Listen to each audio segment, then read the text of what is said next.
Well, hey, friends, welcome to Awakening's Ask a Scholar podcast. This is where you, the everyday Christian, can get your questions about the Bible answered by a biblical scholar. I'm Karla. And I'm Mike, and we're both glad that you decided to join our discussion. So let's dive in. Well, welcome everybody to our second episode of the Ask a Scholar podcast. We're super excited to be able to jump into the final questions that you have submitted on the book of Genesis.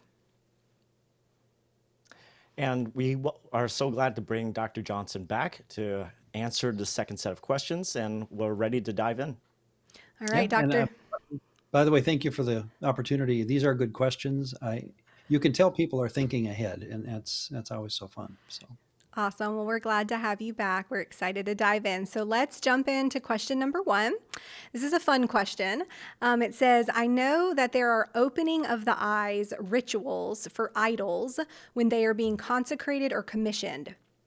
Does this correspond with the statement, your eyes will be opened in Genesis 3:4, which reads, but the serpent said to the woman, you will not surely die, for God knows that when you eat of it, talking about the fruit, your eyes will be opened and you will be like God, knowing good and evil. So is there a correlation there? yeah, and I'm glad the listener caught that, because the opening of the eye ceremony, opening of the mouth ceremony, is sometimes also called for idols in the ancient world, is a very important storyline, because they thought of their gods as not just pieces of wood, metal, and stone.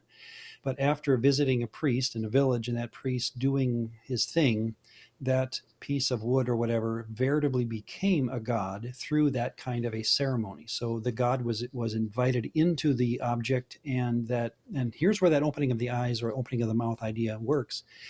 And here's how it's used in the rest of the Bible. It's being attentive to something. So you'll have, like in Nehemiah 1:6, be attentive, or your ear be attentive, comma, your eye be opened, talking to God. So the idea of having your eyes opened, I think, is just, it doesn't have to, in other words, talk about idols as a one-to-one correspondence, but the same idea is being used in both ideas, so that when Adam and Eve ate, they became aware. Okay. When the priest would do the opening of the eyes ceremony, the idol of all things became aware, so Hmm. yes, I would agree that it's talking about the same concept, that's how a person, or in the case of an idol, it became alive and it became aware of something it had not known before. And this actually was a perfect opportunity for me to be able to mention one of my Hebrew professors, Dr. Catherine McDowell. She did her dissertation about the opening of the eyes and the opening of the ears ceremonies, but how they were used in Genesis 3, particularly uh, to point back that Genesis 2 and 3 is like their own version of the whole entire Genesis 1:26, 1:27 statement of God creating humanity in his image. Her book here is The Image of God in the Garden of Eden, and then goes into how she sees the connections of the opening of the eyes and the opening of the ears, that it is an enlivening. And the irony is that in the ancient Near Eastern world, it's taken to be a very good thing. It's taken to be a thing of like bringing this idol to life, that Right. the god of this idol that would leave a little bit of his essence behind, so that the statue, the Selim, would be enlivened. But she's pointing out that ironically it's being used in a reverse or perverse kind of way with Adam and his wife, in that they were already made in the image of God, of Yahweh. And instead, all of a sudden they're going down this pathway that it's almost as though they're exchanging something that they have that's so awesome, and they're receiving something that's far less valuable. And so I would definitely recommend checking this resource out. This was her dissertation, and I still go back to this every so often because it's pretty amazing. Some of the things that she brings up and the connections to other Old Testament passages, like in the Psalms, that allude to this concept of humanity being crowned with glory, and that it's like an allusion again back to these ceremonies and rituals that was just rampant throughout the ancient Near Eastern world. Hmm. Awesome. Okay, so this next question is going to be a fun one because I think it's one that's debated by a lot of people, and a lot of people have this question because it's an interesting passage. So this question reads, in Genesis 32, what kind of being was Jacob wrestling with? Was it a possessed human, an angel in the form of a human, a fallen angel? It says that Jacob asked for a blessing. And it says in verse 30, he says, for I have seen God face to face. So who is this being that is wrestling with Jacob? Here's what I'd recommend for this kind of question. I always required it for teaching in Bible college, any kind of Old Testament class. I always required them to have a Jewish study Bible, which is from the Jerusalem Publication Society, or the Jewish Publication Society. In other words, this is what a Jew carries to synagogue every Saturday. This is his Bible. The reason I did it was because they know their Old Testament, they know their language, they know their culture better than Christians do. And what my Bible does, and this, I shouldn't admit it, but it just grates on me when my Christian Bibles will put things into my very text that it's not in the text, but they want to get it in there just so I think Christian thoughts. When really, I think, again, the value of biblical study is starting with the beginning of the story, moving left to right, and thinking the thought of the author with him. Mm-hmm. So here's the point. When you get to Genesis 32 and you read from a Jewish version, it says, Jacob was left alone and a man, small m, wrestled with him until the break of dawn. And of course, you know the story. They're fighting. And again, it's just, this is not a prayer time. This is an actual fight. And then Jacob, or the man says, let me go, for dawn is breaking. And of course, what is your name? Jacob. I got to get to the end there, but it says, so Jacob named the place Peniel, face of a deity, is how you translate that meaning. And notice here's how the Jewish Publication Society reads, I have seen a divine being face to face, yet my life has been preserved. So in Jewish thinking, this was an evil or a disloyal Elohim. This would have been a deity or a god that was struggling with Jacob because he crossed a cosmic geography border. He crossed the Jabbok River. He's going into territory that was owned by another god. Gets into a lot of discussion there, of course, but this is how Jews think, that when you cross Ammon, Moab, these territorial boundaries, as the text is clearly saying, he crossed a river and he met a man. That's why the story goes the way it does. Now, the kicker to this is, and everybody needs to deal with this when they're asking the question, what kind of being did he face? You've got to go to Hosea 12, verse 4. Or verse 3, because Hosea 12 is telling the story. Well, let me read it. The Lord once indicted Judah and punished Jacob. This is again reading from the Jewish Study Bible. And punished Jacob for his conduct, requited him for his deeds. So, in other words, God was upset with Jacob at one point in his story.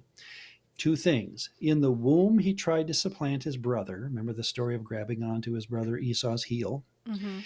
Grown to manhood, he strove with a divine being.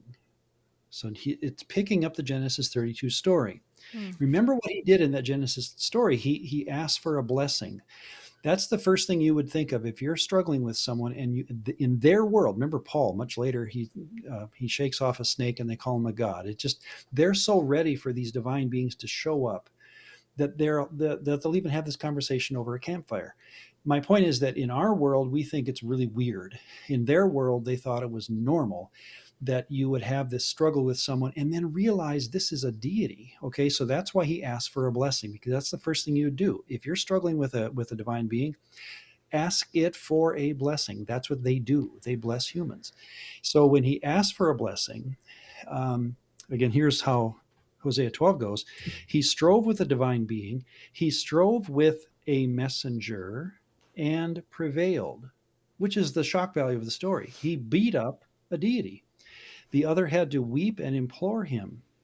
At Bethel, Jacob would meet him there to commune with him. Remember, Bethel is one of these places in the New Testament or Old Testament Northern Kingdom where they would have communion with these other deities all the time. It was set up to be that way. Yet Yahweh, the God of hosts, must be invoked as Lord. So in the Jewish Study Bible, they take it to mean this was a evil, bad, divine being who wanted to get at God's appointed man, Jacob, And the struggle was not a prayer time. It was an actual fight to the death. And the point of the story, which is really cool, is that Jacob won. And Mm-hmm. the divine being even called him Israel. You've struggled with an L and won. So I think the very word Israel to a Jew means we beat up a bad God one day and we're going to do it again. So that I'm just kind of embellishing that, but that's what the word Israel means to an Israelite, that we have the right, or we did struggle and we won. And that is a portent for how our future will go. So So interesting. Mike, any thoughts? I would. So this passage generally that it brings up different views, right? Because a lot of folks will generally want to immediately jump to that the divine being was God, and others within like biblical scholarship, they may go as far as saying that this was an angel or a divine being that worked for God or was loyal to Yahweh. I personally do lean towards the idea that it possibly could be one of those other two. I don't necessarily view it as an evil being, but I do understand where Ron is coming from the Jewish publication Bible. I know Dr. Heiser had talked about this in his own Unseen Realm book, and he mentions this very same incident and also the same passage of Hosea 12. For him, though, he saw that the Elohim, the divine being, was a loyal like at least a loyal agent of God. He does lean towards that it possibly was God himself appearing.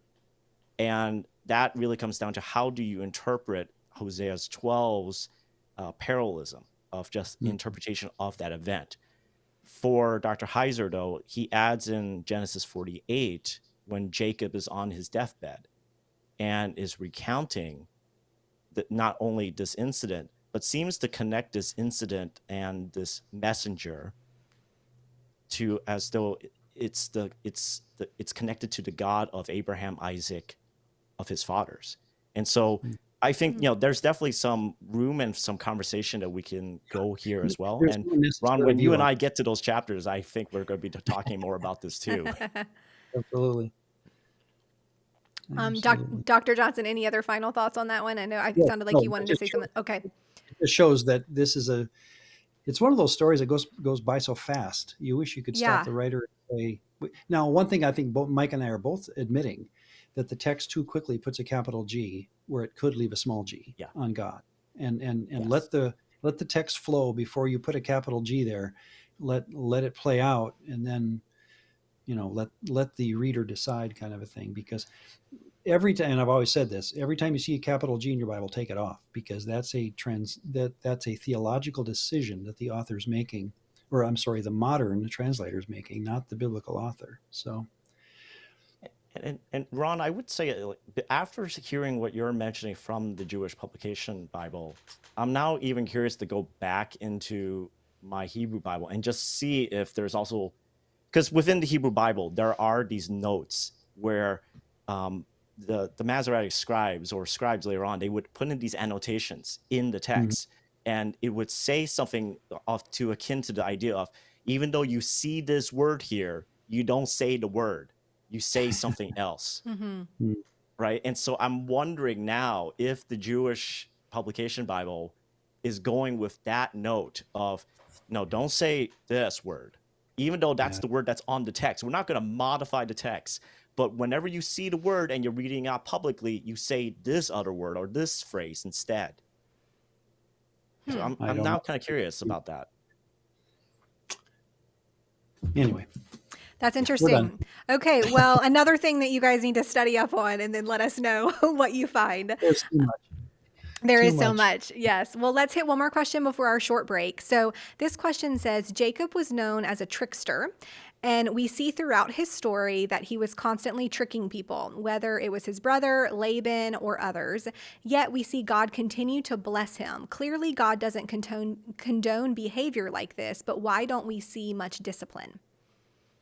This gets into my personal view, and I get into this in the Doctrine of Salvation course through Awakenings, that the story of the Old Testament in general is not about behavior. It's not about sin management. It's about which deity you're worshiping. And Mm-hmm. that story, in that case, that's why Jacob's a hero.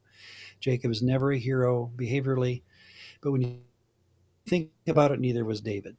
These are very normal people with deep behavioral problems, frankly. And yet, what the Bible is singling out and trying to push is remember, he never gives up on his God and Yahweh, of course. So that's my quick answer. It's a simple answer for me is that we hardly ever have a moral judgment made in the Old Testament. Sometimes it'll stop and say what he did was wrong, but Yeah. more likely, we have pagans acting sometimes very good and believers acting very bad.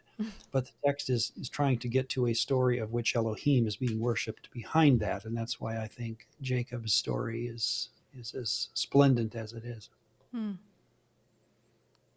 I would agree with that as well. I think there's, and again, this if the creature or the divine being that he met at the river, like I personally, that's one of the reasons why I do think it might be at least an agent that was loyal to Yahweh or not, just or possibly Yahweh himself, because to me it almost seems to be like this narrative about Jacob is he's a trickster, he's a heel snatcher, he trips everyone up, but over time he's learning that he's not going to be the biggest dog in the whole entire field. He meets his own, relative Laban, who's worse than him, and tricks him, and just as overall that in the end, his life is really in the hands of Yahweh and not in his own hands.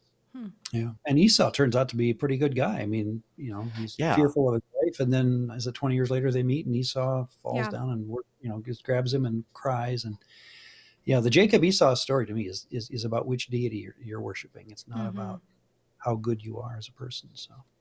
That's great. That makes a lot of sense. All right, let's jump to a quick break and then we'll come back for a couple of final questions.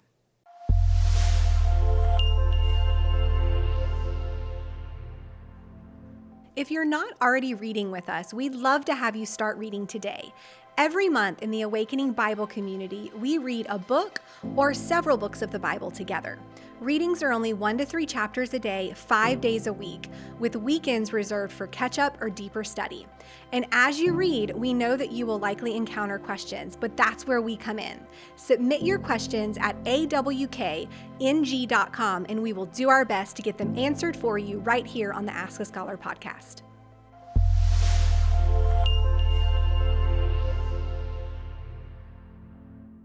Well, welcome back, everybody. Let's jump right into our next question so that we can get in as many questions as possible about the book of Genesis. So, Dr. Johnson, Mike, here's your next question. Why was Isaac only able to give out one good blessing to Jacob? We pray blessings over people all the time, our families, our kids. Why could Isaac only issue one good one and then there wasn't really a good one left for Esau? Good question, because to me it pushes the envelope of what a divine counsel worldview does in the Bible. When you decide to have this worldview, you're going to go into the text looking for and expecting words and concepts and ideas that don't match up to how we in the materialistic Western world think today. So you're right. If I bless my kids, have a great day, and I hang up, that's a completely different idea from their worldview, where this barakah, blessing, very common word, just means to bless. But think of like a power of attorney today, which I just had to do for my mother, so that's why I'm thinking of it. It's a very legal document, 30 some pages of stuff, and I got to sign this and initial that, and the first document was turned back because I didn't initial the right thing. It's extremely careful. And think of the blessing that Isaac's giving in the same way. It's a legal passing of giving the tribal head. That's really what he's doing. He is. This is a legal document, but they didn't have paperwork. They had a word, a statement, and so that's why he couldn't do it again. It was the passing of a legal thing, but also in this worldview, as like I say, a divine counsel, it's a cosmic idea as well. So what he was doing was giving a legal / cosmic foot forward for Isaac, as opposed to it, or we're talking Jacob and Esau, aren't we? That he was giving a legal / cosmic promise to this son that he would be the head of the tribe. And so it would be like taking back a legal document. That's a quick answer. You just That makes can't sense. pass that around. So. Yeah. yeah, I agree. I think that it's just a reminder of the differences in our cultures, right? Because the moment, Ron, the moment you mentioned power of attorney, like that's something that I've gone through as well, and you just know that That's a lot of time, that's a lot of money, that's a lot of resources that were spent in order to create this very weighty and very legally, clad system so that Mm. everything would go smoothly down the road. And if he were to try to revoke that, the Right. chaos that would occur, and that would do not only just for within the tribe itself, but really then people would be wondering, is your word trustworthy? Right. And And that's that why has Esau, ramifications. and that's why Esau was so dumb, stupid in giving it away for a pot of stew, but also B, he was so brokenhearted that he couldn't get it back. So Mm. he realized he lost, money, possessions, power. That whole story is just rife with legal and again cosmic meaning. So That's good. That's helpful. Okay, next question. Why does Jacob take Joseph's older sons, Ephraim and Manasseh, and claim them as his own instead of blessing Joseph alone? great question, because it doesn't say in the text what he's doing. So when you look this kind of question up, again, we're all positing ideas, and the one that rises to the top, in my opinion, as I read the options, is that remember, Joseph was his favorite son, the son of his old age. Remember, the 11th born, and he gave him the coat of many colors and that kind of thing, which seems also to be the idea that coat is that symbol of taking over the reins upon his own death. So our suspicion is that he was always planning on giving Jacob a double portion of his brother's estate. So you divide the land up, with one more section and give one guy double than everyone else. That to me is the best way to see the Ephraim and Manasseh story. Instead of blessing one man, he blesses two boys. He gives Joseph then a double portion. So Hmm. that's my quick answer to why he did it. I am curious, Ron, if that also might, because I remember in that passage there was a little thing where he also mentions, I'm going to take these two older sons of yours first, and then the rest of your children, your own personal inheritance essentially can go to them, but my inheritance would go to these two older sons of yours first. So I wonder if that is in some sense to ensure that the blessing of that's coming from Israel or from Jacob is going to stay within the immediate family, within the 12 brothers, or really just within that immediate family, and not just get spread out amongst other Egyptians. When we get to this in our own podcast, Mike, I would love to talk through again, as we're dealing with which Elohim these guys are worshiping. Jacob and Mm. Esau, the story's pretty clear. Isaac and Ishmael, same way. The Joseph versus the 11 brothers story. I'd be curious if you see what I'm seeing, and I'm going to present it to you. In other words, you can push back as much as you can. The idea that those 11 brothers, I think, are not showing Yahwism very good, and there's going to be evidence for, as to why the 10 tribes of Israel, in other words, later are so given to idolatry. I wonder if it comes from some of this stuff that's going on back in Genesis. So anyway, I just thought of that, and I'm looking forward to Genesis with you on that level. So Yeah, now my own like wheels are turning. I'm trying to wonder about that too. So mhm. Interesting. Okay, well, let's jump to the next question. It says, why did Joseph ask his brothers to carry his remains out of Egypt and to be brought over to the promised land? My favorite Bible college teacher said, I'll never forget, he said he didn't want to walk to Canaan. In the resurrection, he didn't want to have to walk all the way from Egypt to Canaan. Now, I remember sitting there as a 19-year-old thinking, what? Kind of like, is that the problem with that would be, did Jacob know that he would resurrect? And the evidence for that is very weak. So my quick answer is I don't know, except that the hole you get buried in is still a social, religious ideal. And we looked for a plot last year, my wife and I, and we bought it, and we're paying for it on time. And we wanted to be under a tree. Not like I don't know, but that's so maybe Mike, what do you think? I don't have any theological thinking there, but maybe he just wanted his memory, his bones, to be kept in the land that was promised to his grandfather. That's kind of what I'm thinking. I'm thinking of that. I think there's a little bit of a sentimental, or even maybe sort of this kind of emotional push of like, don't get too comfortable in this land. Like I never, like Joseph almost saying about himself, like I was never completely comfortable in this land. I was thrown into jail because I wouldn't like compromise my own ethics. And so like, I don't want to stay in this land.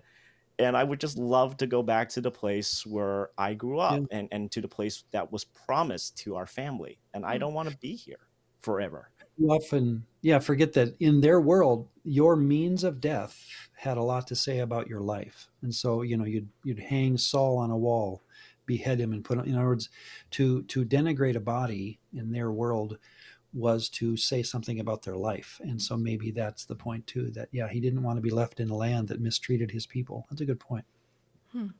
Interesting.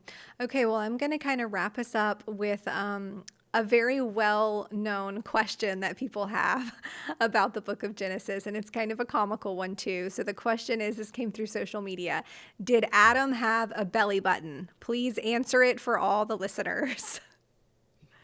Obviously not, and I don't know why anyone would think he would. So what do you think, Mike? I can't don't imagine think he he had. would have. I don't think he would have. I think he got spared the bane of belly lint. Right, and that's always been a great question. But when you think about it, Adam must have been different enough. I mean, just think he's made from mud, right? So I imagine if the text is trying to tell us anything, God actually forms him out of mud, and then he breathes into his life. So he's a different guy. I mean, so how he looked, I can't wait to find out. But my guess would be no belly button, and it's a practical answer to a practical question for me. So Yeah, that's great. All right. Well, as we wrap up these 2 episodes that we've had on the book of Genesis, we've got one more fun question for you, Dr. Johnson. And I know we didn't prep you for this one, but this one will maybe be even easier than the one on part 1. The question is, what is your favorite thing to eat and why? Oh, good old turkey dinner whenever I go to a restaurant and looking at the menu, if they have a turkey dinner with gravy and whatever, that's what I grab. Even if it's at IHOP, even if it's at a sushi bar, I'm always going for that one. So I'm a safety first creature when it comes to restaurant food. So, or even home. Turkey dinner at IHOP. I'm not sure I can picture that, but that's great. Yeah, Mike, sure any final thoughts that you would say to listeners and watchers today about the book of Genesis? Any encouragements for them?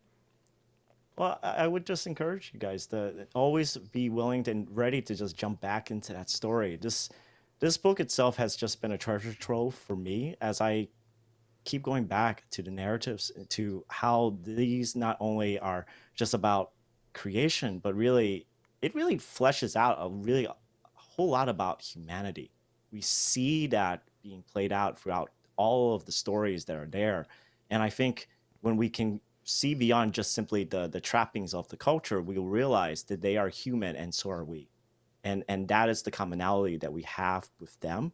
And if we can learn the lessons or the hardships that they have gone through, the mistakes that they made, we can become better in our own wisdom, in our own growth as human beings. So this book is an awesome book to always go back to whenever you can. That's awesome. Well, Dr. Johnson, thank you so much for being with us and taking the time. We're always happy and excited to get to work with you, whether it's on a course or now on a podcast or anything else that we do in the future. Thank you so much for being a part of everything that we do here at Awakening. It's my honor. Thank you. Glad to do it. If you're enjoying the Ask a Scholar podcast, click follow on your podcast listening app to subscribe. Want to help further our mission? Consider becoming a monthly partner at AWKNG.com and help us make an impact in the lives of others all around the world as we work to make biblical understanding accessible to all with no exceptions. Join us next time as we get more of your Bible questions answered. And don't forget to visit AWKNG.com to engage in all our biblical resources that we offer.